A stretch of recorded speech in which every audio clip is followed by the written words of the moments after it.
I bring in the leading saint's favorite therapist, and that is Stephen Shields. I love this guy. He's obviously a brother from another mother. He's a friend.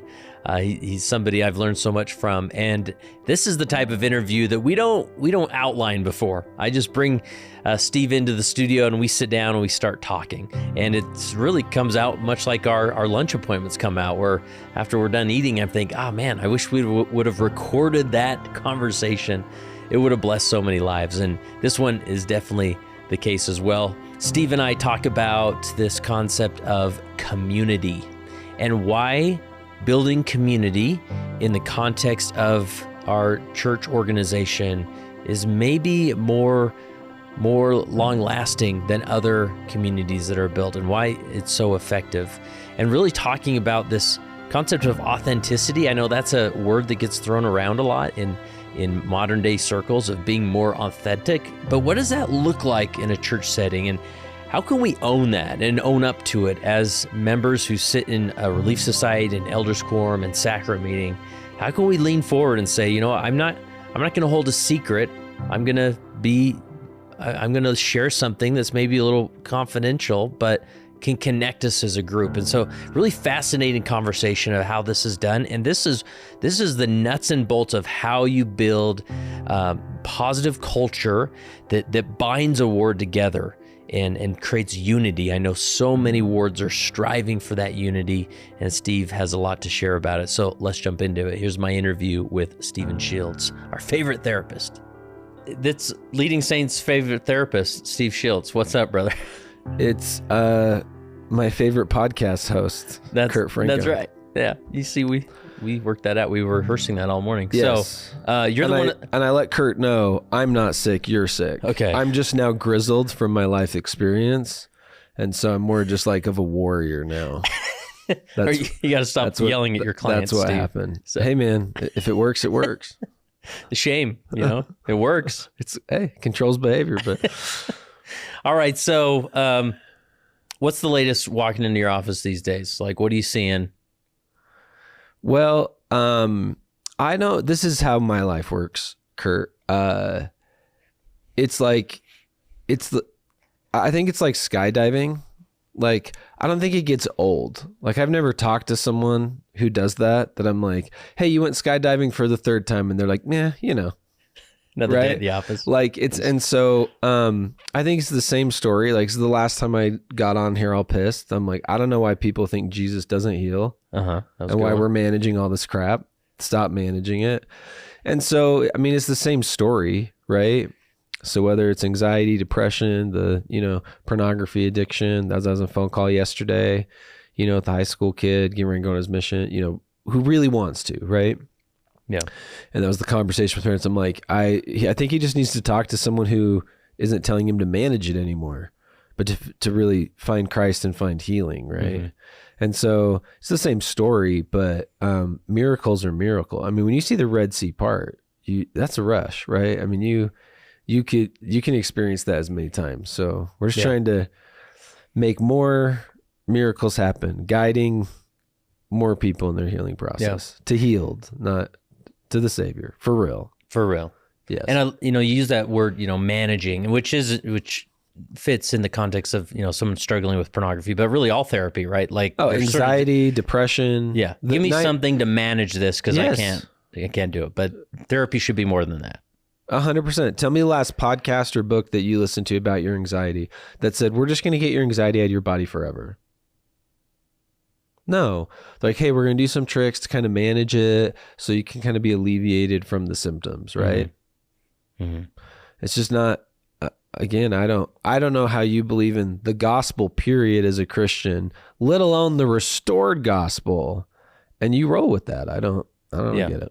Yeah. So it makes sense to me. I mean, when you face somebody in that managing mindset, like the missionary, that's sort of like, listen, like my bishop says, I need 3 months. I need to hold it down for 3 months. Whatever. Stop telling missionaries that, by the way. Yeah. It's completely arbitrary standard. There's no nothing. magic in there's that. no magic in that. It does nothing. You're not helping anyone. So stop telling missionaries they need to not look at porn for 3 months to go. It's ridiculous. So what do we tell them, Steve? Do you actually want to go on a mission? Do you actually give a crap? Or are you doing this because everyone's making you go? And if you got some big sin you're sitting on, if you're, which we're going to talk about, that's what we're going to talk about today, right? The confidentiality versus secrets. If you're sitting on a bunch of secrets, yeah, you're going to go out there and implode. So don't do that. But if some kid's heart is ready to go, I mean, which kid do you want to send on the mission? The kid who is good at lying, so he shoved it all down, he's lying to you that he's not done it for 3 months, or he's just willed himself to not do it for 3 months, and he's sitting on secrets and he's only going because he feels pressure from his family, or the kid who's completely earnest, but despite his best efforts in the last 3 months has looked at porn twice. You're now mission president Kurt Francom. Which elder do you want serving in your mission, Kurt? Yeah, probably the latter. Right? Heck yeah, KF. I know which one I want. Yeah. And so to me, I'm like, we're not looking at it from the series of success. And this is how we look at it with all the healings, not the missionaries. Pick any mental health topic. We're looking at it in a short-term management scenario. I don't care about whether this kid stays out there through the MTC. I want to know if this kid stays active in the church his whole life. So what are we playing for? 3 months of sobriety so we can earn God's love? It was a waste of time. Yeah. So the young missionary comes in and it's like, all right, you struggle with this. Like there's this tension that maybe the church leader feels of like, well, we need to get some level of control or like consistency or so how do we shift that mindset of like, what are we actually trying to do in that interaction? Well, it's that staple talk, right? The, worthiness is not perfect, right? Worthiness is wanting. It's the analogy you always use. Are you leaving the jersey on or not? When I'm having a priesthood interview with someone or I'm ministering to them or on any level, what I'm trying to figure out is what are your efforts to put the jersey on and keep it on? Versus, are you really trying to take it off, or did you try and hurry and slide it on before you came in here and talked to me to kind of pretend you're Team Jesus? So to quote one of my Christian rap guys, who act the same Sunday to Sunday. Right? Like, that's what you're looking for. Where's your desire? Where are you looking, right? To use that, Peter on the water. That's what you're looking for. Yeah. There is, I have a close friend recently returned from a mission and just sort of back in it, right? Of the struggle with pornography, with all the, the technologies and the way that life is. And there is this feeling of like, he's coming to me more in this cadence of like, well, so how do I fix this? How do I just get rid of this forever? Which, hey, I'm on board for that plan as well. Yeah. Let's get to heal. In the gospel context, it's more of like, but it's not so much how little did you do it this week as much as are you repenting? Like every time you mess up, you always reach out. You're always talking about that to me, that's a good place to be. It doesn't often feel like progress day to day, but the fact that you are repenting and saying, I'm going to try one more time, right? Well, and I think it's like honoring your path, right? Like if President Oaks was like, man, screw this, I'm going to go eat, drink, and be merry and hit Vegas up for a weekend and figure it out later. Like that's a pretty big detour from where he's at, right? Yes. Like that's super different than, a convert, in South America whose entire family is drinking coffee 24/7 and they're at their grandma's house and they felt super pressured and they're like, fine. And I don't want to offend my grandma and everyone's looking at me and I joined this weird cult church or whatever. So they just like drink the coffee because they're not in that moment to be unashamed about the gospel yet.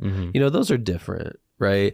And I think you and I are an example of this. Like we're like both sides of that prodigal son story, like I took my check and I spent it, what I mean? Like that, and it did not go well. Right. And you stayed home and you did all the things and you followed the Father and you did it right. And as we sit here today, who's more worthy? It just doesn't matter. Right. Yeah. It just doesn't matter. And so are there different effects in my life than in your life? Yes. There are consequences to my actions. There's consequences to your actions. And I have learned things you haven't learned. You've learned things I haven't learned. You've grown in ways I have not grown. You have blessings that I don't have. And I've grown in ways you haven't grown. I have blessings that like we're here in a fallen world. Like, to quote Brene Brown, nobody rides for free. Mm-hmm. And so I think instead of trying to put everyone in a singular box, it's where are you on your journey with the Savior? Mm-hmm. And are you stepping more into relationship with him or not? That's the question. I mean, it's that simple. Yeah. So I'm curious, like, how I was just talking with a stake president out of state yesterday. And I always love just asking, hey, you know, what's coming up for you? What are you seeing? What keeps you up at night? And he's like, just the pornography, right? Like there's this overwhelming tidal wave of pornography, and it manifests in so many unique ways today as maybe 20, 30 years ago. Like, what would you say to a leader like that, being like, okay, sure. Like, well, yeah, I want to do, because this was our conversation on the phone that brought me in here, is I'm going to zoom us back out to what we need to do as a church culture. And that is, we need to separate confidentiality from secrecy. And I think that's where we're all tripping up, because we keep a bunch of secrets and then we call it confidentiality. And those are not the same thing.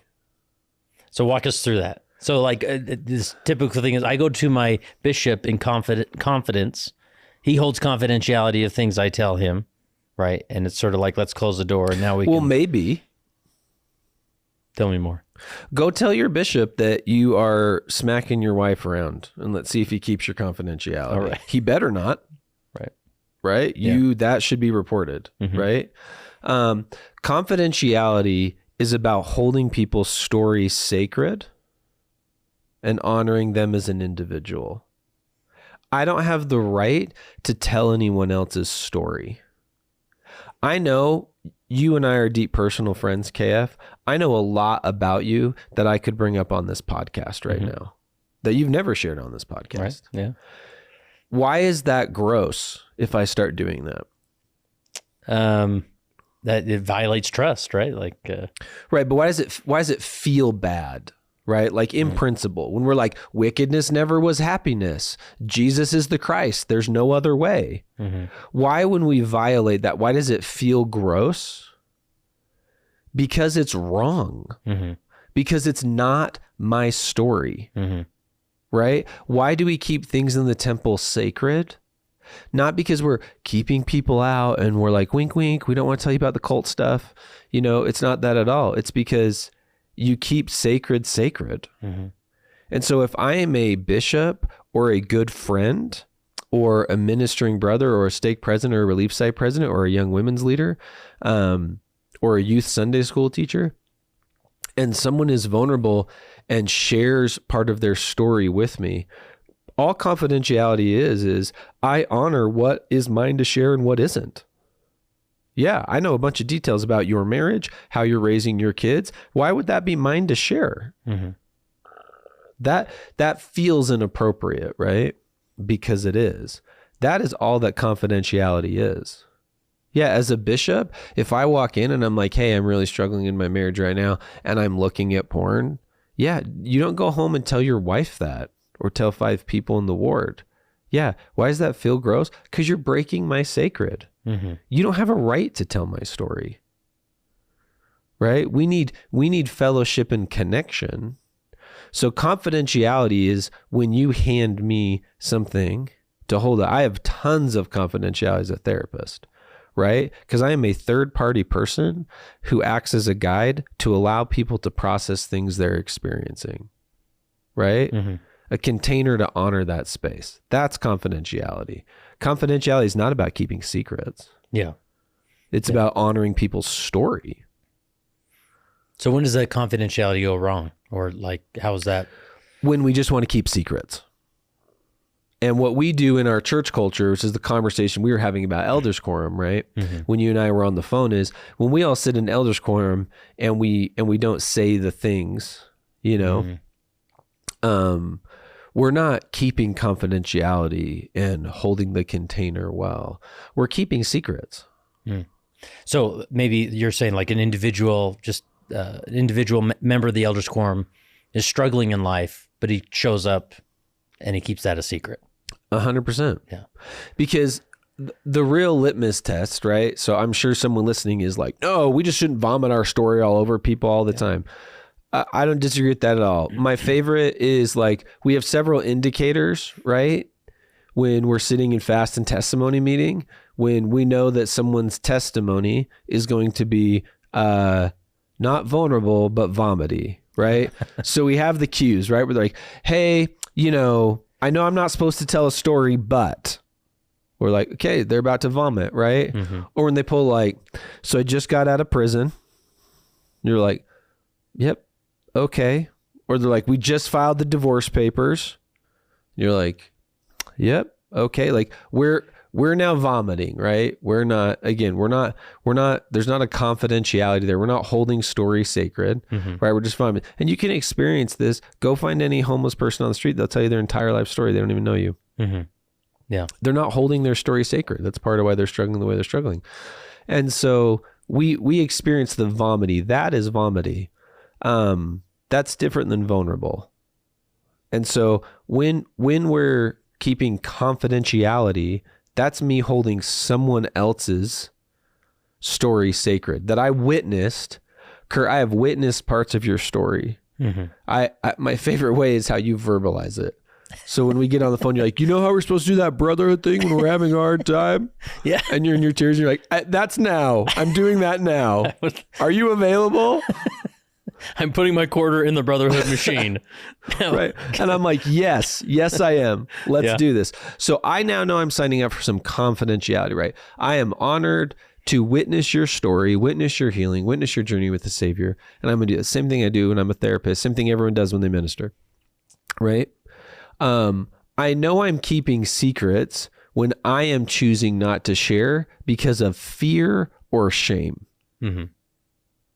Now, is there any onus on the actual setting or the way the leader set up the meeting where maybe that person doesn't feel safe in sharing that? 100%. We create our own safety. But again, if I'm sitting in elders quorum and I'm not sharing because I'm like, this isn't safe here right now, I'm not feeling fear and shame. Mm-hmm. I'm just like, this ain't it. Mm-hmm. I've had that experience. Some brother comes up to me at church and he's like, hey dude, da-da-da-da. And I'm like, yeah, you're probably not getting that much from me right now. Right. And the way you're showing up, we're probably not going to have a lot of depth here, or really minister to each other in that way. And that's okay. Right. I'm standing in the checker at Walmart this morning, no, I don't think we're going to engage in this deep, vulnerable conversation, in brotherhood about our stuff. Because to your point, like there's 5 people in line behind me. The safety this isn't the place to do sacred, it's like, I just had someone ask me, they're like, why dress up to go to church on Sunday? And I said, let me just ask you this question in reverse. If you were doing something really important, what would you wear? They were like, oh yeah, got it. I'm like, that's it. Right. Like, and so I think, we share our story with those who are worthy to hear it, but where we are as a culture is we don't talk about things because we're afraid and we're ashamed. We don't talk about things because we're worried about our public reputation. We're worried about how we're seen. We're worried about it. It's like comparing cars. Like, I don't want anyone to know that I'm not really driving a Porsche, but it's a Honda Civic and I just put Porsche logos on it. So I just keep my secrets and hope no one notices, And I think what we're noticing as a culture is most people's experience, we'll just use elders quorum as the example. And I know people will be like, oh, you can't say that because it's not spreading hope. The truth is, if we were to poll everyone going to elders quorum on a 1 to 10, how excited are you to be engaged in this brotherhood? I mean, what do you think the church average is? 3? 2? 2? Yeah. And so I'm like, one of 2 things has to be true. Either all of these men are lame. Like, we just have a church full of men who are just a joke. They're not worth hanging out with. They're not worth engaging time with. They are a bump on a log, a waste of time. And like cattle, we should just herd them around the church experience, and hopefully they're good enough for the women that are disappointed in them. And we can just keep living that narrative that men are emotionally and spiritually disappointing and all addicted to porn. And we'll just scratch our head and be like, oh man, these cows are cows, and leave it at that. So either that's true, of which there's nothing to talk about. You can shut leading saints down, man. It just is what it is, right? Like we're done. Or we have a lot of men in our elders' quorums keeping a lot of secrets, who are really great, fantastic men, who are truly warriors, who are Captain Moroni's at heart, who are the real deal. They're just living in secret. Yeah. So, and that's, as people assess that of like, elders quorum just isn't there, or it could be Relief Society, whatever. Oh, Relief Society is the exact same. It's not, it ain't different. And so they try and rejuvenate that or get some energy going. And so it's like, let's do the circle thing, and we'll bring some snacks or whatever, which, is a good start. But what you're saying is that not until we truly learn to be authentic and real will that energy come back. 100%. Yeah. And that's where, you look at, there are things in our church history that are super offensive, and there are things in our church history that are baller, right? Yeah. If Joseph Smith, like if we took, so I watched this YouTube video of an NFL quarterback, and they dressed him up as Eli Manning, and they dressed him up as like some random walk-on. Oh yeah. And he shows up at Penn State, and he's like, I'm just a walk-on. They're like, what are you, the punter? And then like they start doing the drills, and they're like, oh crap. Yeah. And it's like, oh, just kidding. It's Eli Manning, right? If we took Joseph Smith today, this would be the greatest reality. This would break the church. It would just break the church. If we took Joseph Smith, even worse would be Brigham Young. If we took Joseph Smith and we put him, so people can Joey. Physically tell it was him, and we had him move into your ward or my ward, and he was Joseph Smith, prophet of the Restoration, and he walked into Elders Quorum and he acts the way that dude act, I can tell you, it would not go well. It would be a very polarizing experience. Yeah. And I think that's the problem is everyone wants to complain about what's happening in the public square, but they don't want to talk publicly. Mm-hmm. So to everyone who's like, Elders Quorum is lame, I'm like, you're sitting in silence and secrecy. You've given away your power. You've given away your vote. That's like saying, I hate what's happening politically in our country, but I refuse to vote. Mm-hmm. Then stop talking. Mm-hmm. Like, you are not moving in action. So what are you complaining about? My favorite is everyone who leaves the church. Man, the church community is so screwed up and so harmful and so mean and so shaming. And then do you know what they do? Do you know what they spend the rest of their life doing? Attempting to build community. It's true. It's like I cannot go to church. I mean, those women are so shaming. And so then they find their breathwork yoga class, which I'm a huge breathwork and yoga person. I'm all about it, right? But then what do? They go and then they attempt to build community somewhere else. And what I want to say is, I wish you would have just attempted to build it here. Like, speak into that public square, right? And that's where you sharing your story, you have a right to share your story.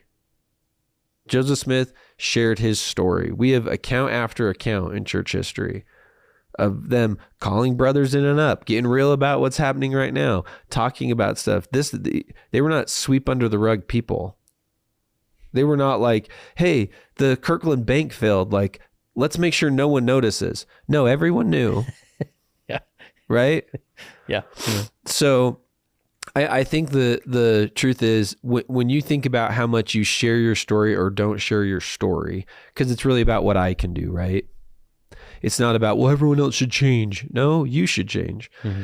And are you actually operating in confidentiality, or are you operating in secrecy? And that's the $1 million question. So is that more of like a mindset of how you're approaching maybe an elders quorum setting of like, I'm going to, regardless of how lame or boring or what we're doing, I'm going to find an opportunity to share my story or my authentic self in this setting, because then it will resonate with others who may do the same type thing. 100%. Yeah. And then you are in that, you're, sharing from confidentiality of a sacred space rather than from a secret space. Right? Well, yes. And the other part is like, everyone knows Like, dear brother sitting in elders quorum, I know you're depressed and looking at porn. You don't have to tell me. I know. It's obvious. You think I need you to sit there and tell me? Come on. Right? Like John Eldredge says it in his book, Wild at Heart. He's like, look around at the men in your church. They're bored. Do it on Sunday. Look around in sacrament meeting. Are you like, man, these guys' hearts are on fire? Right? If that's your word, send me an email. I won't come hang out. But you can see that difference, right? And so I'll use myself as an example. I got remarried this last year. So it's a very taboo experience, right? That is, you failed, right? We are not pro-divorce. And so it's a black mark. It's community black mark, sure. Right? So in getting remarried, I out of the divorce ended up keeping the marital home. So I'm in the same ward that I was in, right, with my first wife, with my previous wife. And so we just made a decision, hey, and we made a decision together of, hey, we're going to try and kind of make this work to be here and figure it out. So we're all introducing ourselves in elders quorum, and my bishop had made the comment to me. He's like, Stephen, there are people who have only seen you in church a handful of times because how I travel for work and different things. And like the story of divorced and now remarried to someone else, like just happened really fast. Like that's hard for people to process. And he's not wrong. So we're sitting in elders quorum and everyone's introducing themselves. Go around and introduce yourselves to the two things. And so this is what I choose to do. I say, hey, yep, my name is Stephen. I'm married to Callie. I was married to someone different a year ago. So if you're wondering, like, did he get remarried? Am I missing something crazy? You are not crazy. I totally did. Happy to talk about it if you're curious and want to know what happened. Just want to name that's the experience. So if you're having a weird experience with me, like, I don't know what to do or say this is different. That actually is my story. So there's the secrets, right? That I'm not keeping. Let's just talk about it here in the public square and let me know if you want to talk about it. And so the reason I did that was not to like be drama or be vomity, because I want to give people permission, because it is awkward. It is. People may want to ask what happened or what, like they lived in this ward where I was with my first wife. I think people were surprised we got divorced, to be honest. And so they want to process that experience to be able to understand and be close to me. So I want to give people permission to do that, right? It's my story. No bishop is breaking confidentiality. I'm not offending my ex-wife. I'm not, putting anyone on the spot, right? It's me just saying, hey, my brothers in my elders quorum, this is my real life. This is what happened. And I would rather have us have closeness than have that be an awkward thing between us, right? Yeah. And so imagine if everyone could say that about their scenario. Hey, I'm the old guy and my wife did just die and I'm kind of not okay. Hey, I'm well aware that everyone knows I'm like totally inactive and just coming back right now. So I'm like new here and people are like, doesn't your wife come all the time and you're the guy that doesn't come? Yep, that's me. Imagine if we relieved people of holding those secrets, so that in the public square, they could just gain acceptance, right? They could just be seen, could just be loved, right? Yeah. So I'm curious, two directions come to mind is one, what did you tell that when you say that, like that fear and shame is present, and sometimes it's like, it's not that necessarily they're not willing to share their secrets with the community. They're not even willing to share their secrets with themselves to a point where they're just for sure. I'm just going to pretend that's not there, and maybe I can fake this long enough and feel acceptance in this community, right? And so is that when, like, well, that's maybe when more therapy is involved, or what do we do at that point? Well, my direct answer is one, how's that working out for you? You're right. Right? It's unsustainable. It's not. Whether you. Oh no, it's sustainable. Okay. Oh no, people do that for their entire lifetime. They're just miserable. And last time I checked, that's the other guy's plan. Yeah. So his goal is to isolate you. His goal is to make you feel like you are unworthy of love and connection. His goal is to keep you from the Father. So I don't know why you would want to align with the strategies of someone who is bent on your destruction. Like imagine if I went to Kalani Satake at BYU. I was like, hey man, I know this JUCO program, super inside tip. They lost every game by more than 30 points. 0-12 last season. Real dumpster fire. You want the playbook? Yeah. What's Kalani going to tell me? Oh, thanks, man. Let's get on that sauce. It's a losing playbook. Right. Right? Because this is the challenge I would give anyone. Okay, you hate going to Elders Quorum. You don't feel like you fit in Relief Society. You feel shame that you're the odd one out, that they don't like you, you don't fit in, you're othered, okay? And you feel fear because every time you go to church, you actually don't feel comfortable, right? You don't feel connected. So every time you go to church, it's a reminder of how you don't fit in and how you're afraid and you feel anxious and not okay, all right? Here's the paradigm. What's it going to cost you to speak up in Relief Society and Elders Quorum? Not live in secret and see if people are going to be available to connect. Worst case scenario, you know what might happen?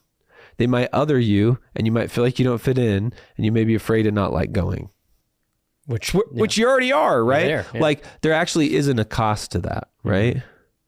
And so people are so worried that if I open my mouth and I connect with you, there's this harm that's going to happen, right? And to quote Shakespeare, it's better to have loved than lost, right? And lost than to never have loved at all. We are here in mortality to learn from experience. Get experiencing or you are wasting your mortality. Mm-hmm. Go and do it. Try it out.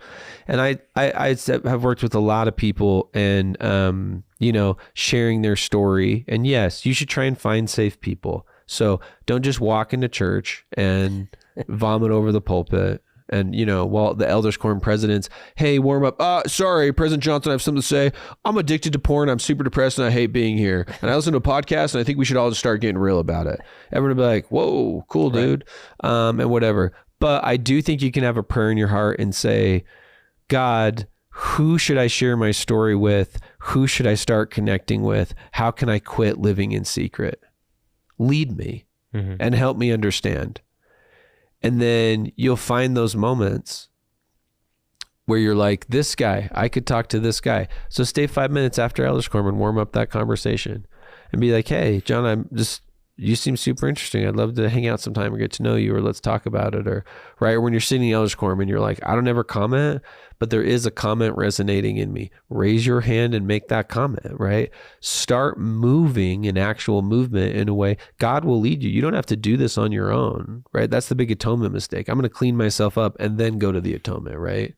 So your analogy of the dentist office, right? Mm-hmm. I'm going to do my own root canal and then I'm going to go in and see the dentist. Stupid. Right? And so God will lead you how to do it. Yeah.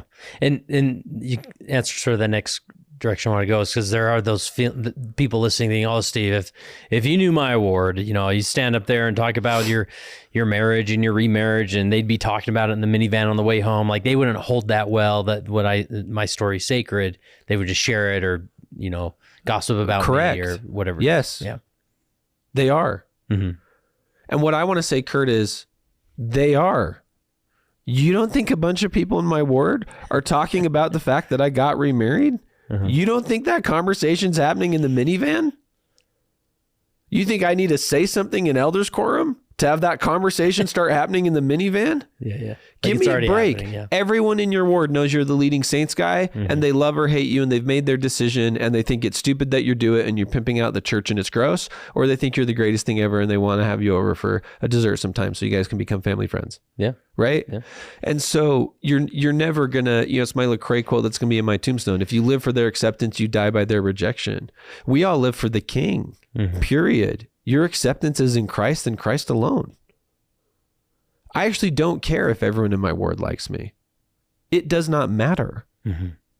What matters is, am I helping to build the kingdom and build the saints? And here's the deal. A perfect Relief Society or Elders Quorum, that City of Enoch style, ready to go up. Let's say you have 40 guys in how many guys are in your Elders Quorum every Sunday? 40. 40. Okay. So you have 40 guys in your Elders Quorum. Does it mean that 40 guys all know each other's stories and are best friends? Is that a City of Enoch Elders Quorum? No, that's impossible. I'm like super extroverted and social, and I don't know that I have 40 close friends like that, right? What makes a super strong elders quorum is out of those 40 people, you have 8 groups of 5 men who all really know each other and connect. And then you feel that energy when the group gets together, that everyone in here walks down and they walk in and they sit with their people, with their 2 or 3 people. Because I can tell you, when I walk into my elders quorum, I'm sitting with Tyler Hurd and Eric Comer, and they're my boys, and we roll deep. And Eric also has gotten divorced and remarried.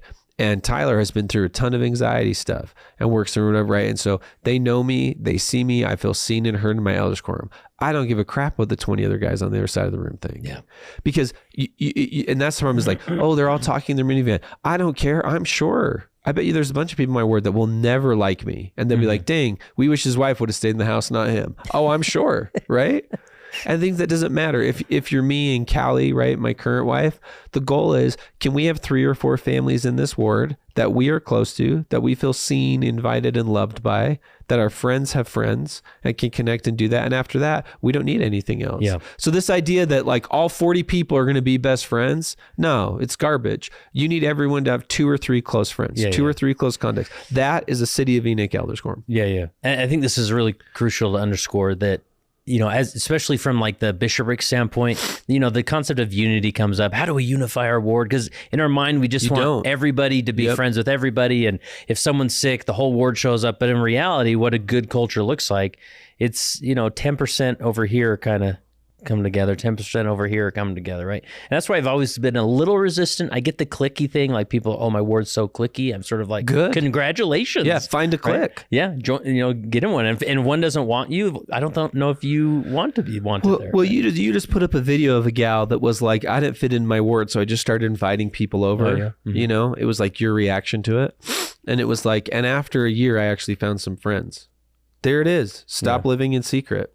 Take your power back. Yeah. You know, I have a crazy recovery story. I'm totally healed, bulletproof. Call me 5 years from now. I'll still be married to the person I'm married to. I'll still I've been on my journey. I've done what I need to do around that. I got other issues I'm working on, but around, if you say, Steve, you're sexual compulsive behavior, you're a sexual addiction, you're a recovered ED, period, done. And it was a whole experience of having it. The way it happened, I opened my mouth.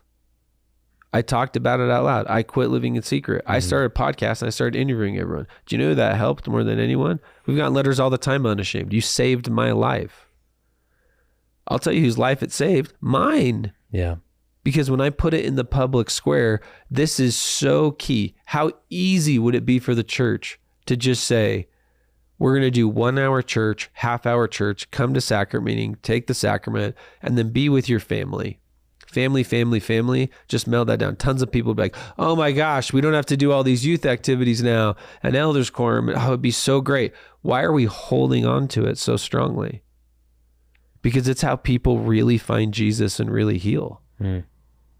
Period. Yep. And you cannot do it in secret. And as a culture, we need to stop using confidentiality as an excuse to keep secrets.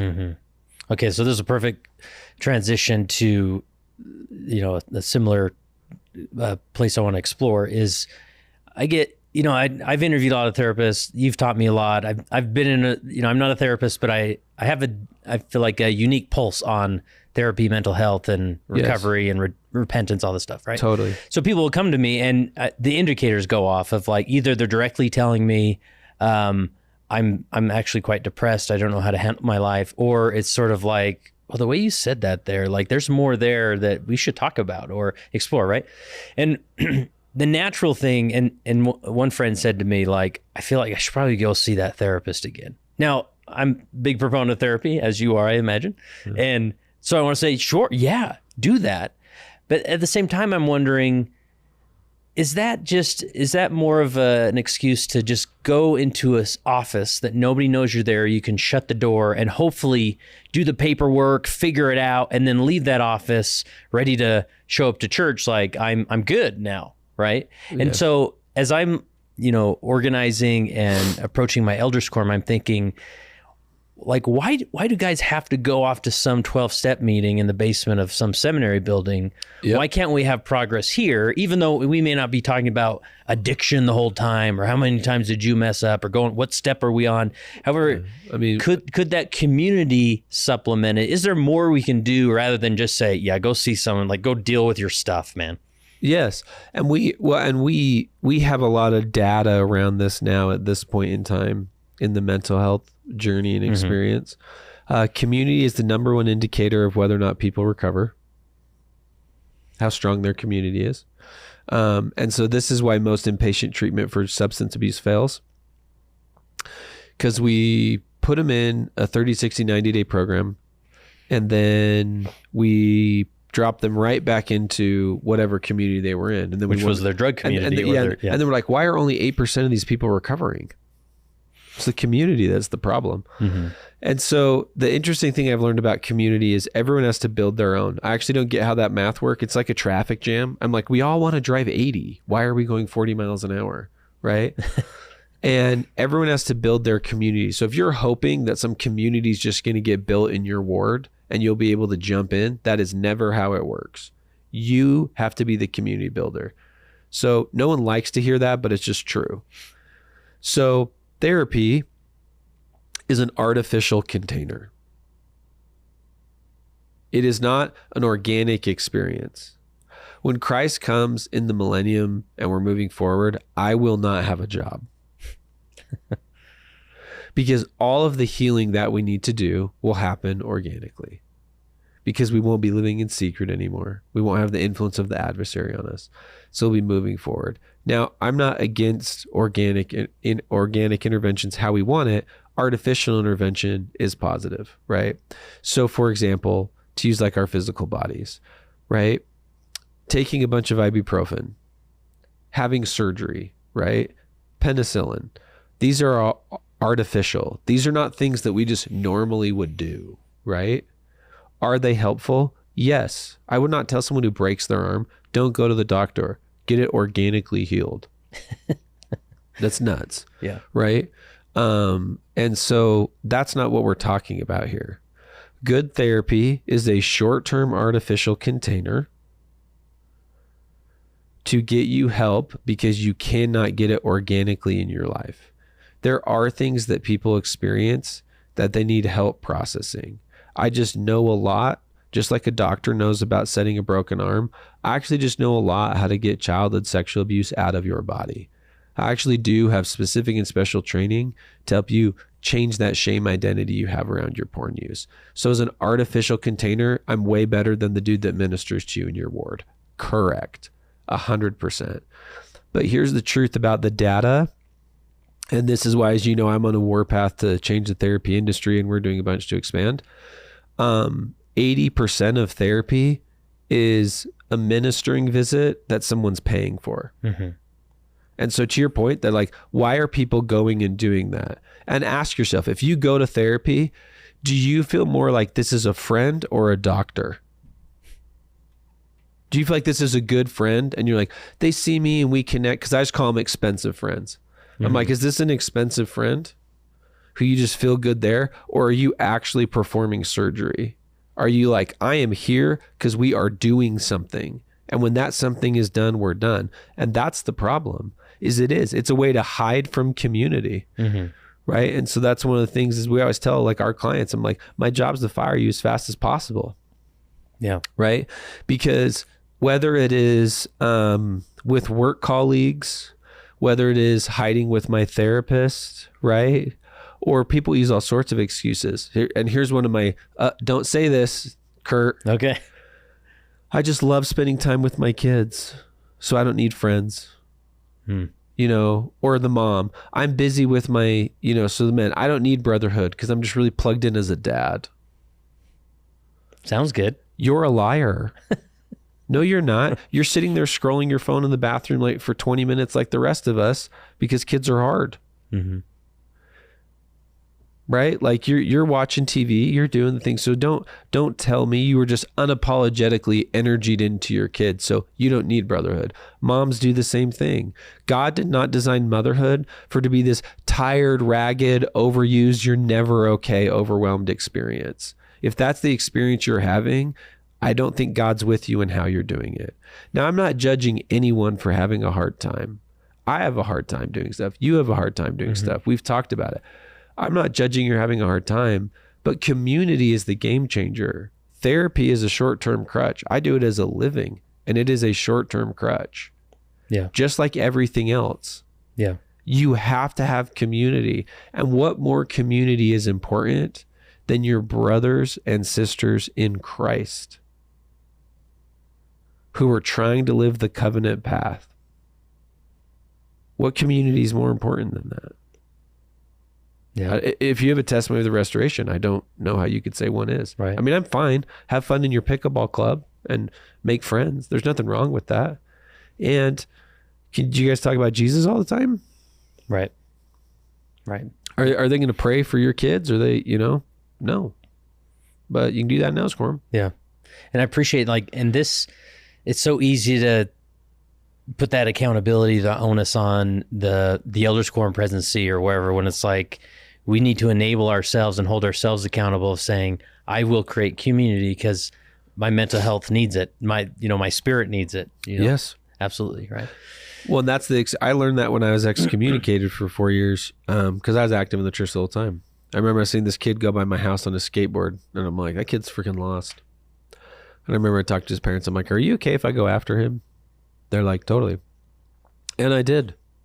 And I super affected that kid's life in all the ministering ways. And I wasn't his bishop and I wasn't his young men's leader, but I might as well have been. Mm-hmm. And that's when I learned God's calling everyone. I mean, I wasn't a member of the church at the time. Right. You had every reason to step back. I had every reason, I'm not called or whatever. And that's the truth is the church statistics across the board were failing. So last time I checked, if you get 50% on a test, that's an F and you have to retake the class. So I'm not bagging everyone. We're in a fallen world. We're all having a hard time. But if you think that your ward doesn't need you, if you think the people in your ward don't need an invitation, if you think there aren't people who are willing to hold your story, are willing to walk with you, you're just wrong. And you might have had offensive experiences. We all have. That doesn't mean you can't build community. So if you want to leave the truth and the life and go build community outside the church and realize it's the exact same, I'll share a story of a client that I had, a kid who came out as gay, had him tell his stake president, mom and dad, he left BYU, moved to an area in Salt Lake that is very pro-LGBTQ, very anti-church culture, right? Mm-hmm.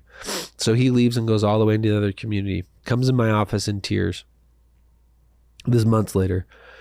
And I'm like, what's up? And he's like, Steve, I did everything I could to be a good member of the church and be Mormon. I was never Mormon enough. And I feel like I found my path and I knew who I was. And now I've done everything. And turns out now I'm not gay enough. And he starts telling me all these experiences of that community, shaming him, judging him, and othering him. This is called human behavior in a fallen world. People are people everywhere. Yet, I've had some super offensive and heartbreaking experiences in the church. I've had people do me wrong. Church leaders, members of my ward, all sorts of stuff. And guess what? If I leave the church, it's going to happen there too. There just isn't another way. You have to stop living in secret and work to build that community.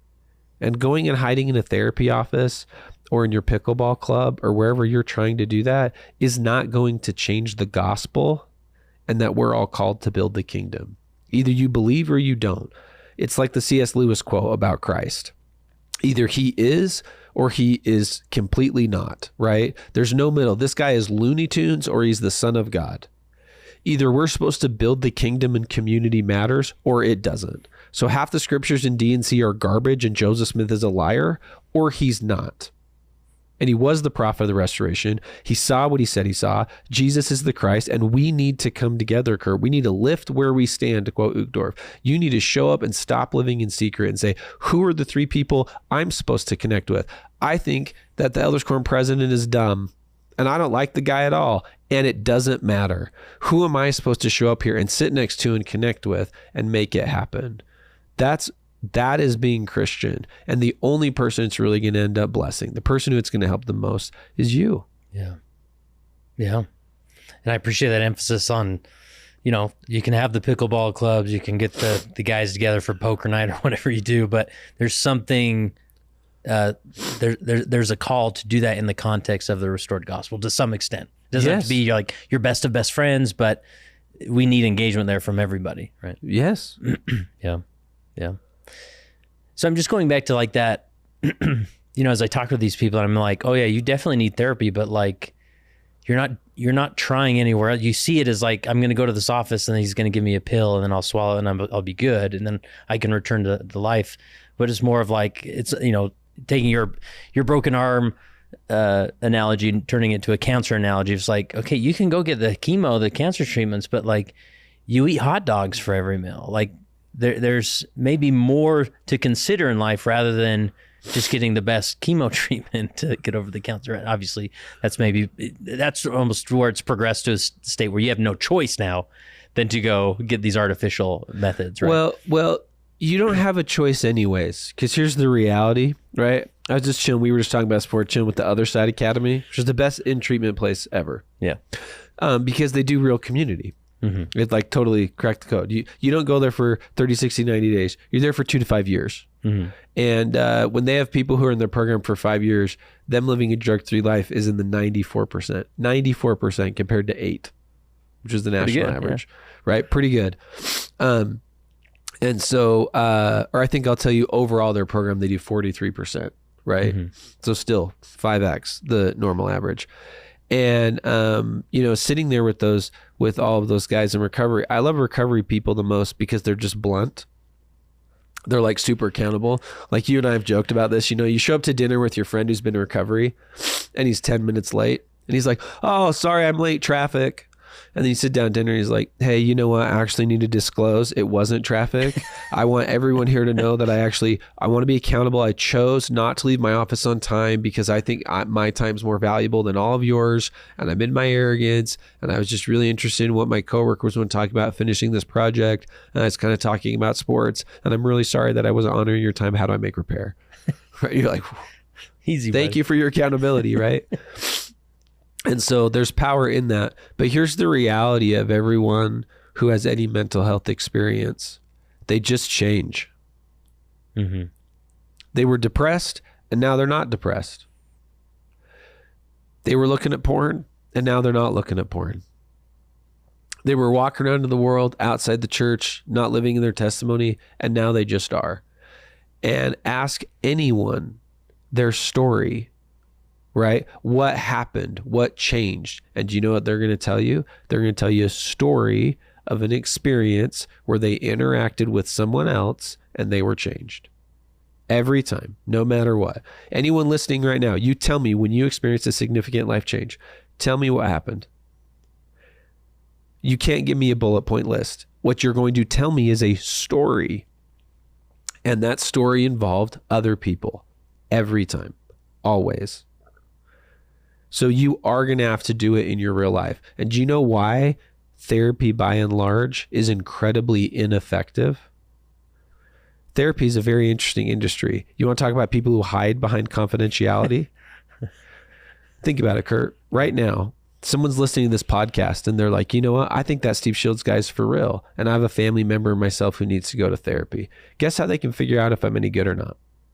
They can't. Because I'm not accountable to anyone. I'm behind a wall of confidentiality. And whether 90% of the people who have worked with me never get better and would tell you that working with me was a complete waste of time, or 90% of people who worked with me said, this guy's incredibly changed my life. He's one of the best therapists in the world. There's no way of knowing. Mm-hmm. There's no system of accountability. Google reviews, right? Right. But there's no system of accountability, right? And so that's the problem with therapy and other things like it is it's hiding in the confidentiality. It's hiding in the lack of accountability. Do you know why pickleball club is easier? Or the running club? Or going to the yoga class? Because you don't have to be accountable. So again, I'm not saying they're bad. There's no accountability there. Your therapist isn't holding you accountable in your real life. I don't follow my clients around. I mean, that'd be a cool reality TV show, right? For me to follow for 30 days. But that's that power is there's change that happens in your real life community you ain't ever going to get from a therapist. And I am one, and I think I'm a pretty good one. And I'm telling you, it's just not going to happen. Mm-hmm. And that's the reality is go talk to people because we do have all the population. Most therapy is a complete waste of time. Most communities people try and build are a complete waste of time and fail. So this idea that, I'm going to go get in that artificial container because it's better. We actually have the data. It's not better.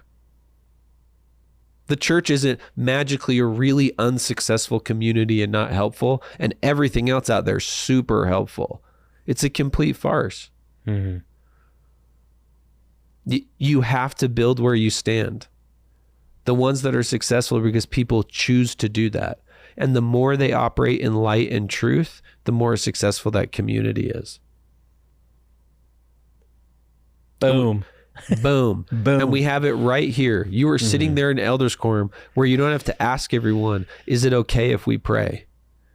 Is it okay if we give a guy a blessing? Is it okay that we get honest, that we actually have some problems being husbands and fathers? From how we're treated by others to how we're treating others. I'll tell you, in this country right now, the last demographic I would want to be is a white Christian male. And you are one. Particularly if you have any wealth. Yeah. Right? Mm. And so I don't necessarily think the world is kind to men. I know the world's not kind to women. It's tough out there. We're all having a hard time, right? It's that quote. It's been used in several general conferences, but when you approach someone, just know they're having a hard time. Mm-hmm. Kurt, to everyone listening, I know you're having a hard time. We're all having a hard time. It's not okay. Like, I know you're not okay. But trying to do it in secret and in isolation and calling it confidentiality or being appropriate, that is Satan deceiving us as a people. And the way it changes is you choose. You choose to start telling the 2 or 3 people around you. That's how this church culture changes. And I promise you, God is going to answer that prayer. He's going to lead you to the people, right? You were one of those people for me. When I was going through my church discipline process, I went through it twice. First time was awesome. Second was a nightmare. And who answered the phone before and after every interview for me? It was you. Kurt, that's one of the reasons I'm still active in the church, is because I fought for that community and I found it. And it wasn't just you, right? It was my bishop. It was my friend Tyler and Eric in my ward. They knew what I was going through the entire time. And I was not doing it alone. I am not better than anyone. I should be addicted to porn, single, acting out all over the place, and have left the church. That is the statistics on me. That's where I should be. The only reason I'm not is because God helped me get out of secrecy and just talk about it. And it's not about secrets about some giant big porn addiction. Secrets that you're not happy. Secrets that you're struggling as a young mother. Secret that you need help. That you're having a hard time with your family, your siblings, or your parents, or that you're financially struggling. It doesn't have to be some big dark sin secret. That's what I'm talking about. It's just about being honest about your life and where you are. You need help. We all need that help. That's the point. That's why there's a second hour on Sunday.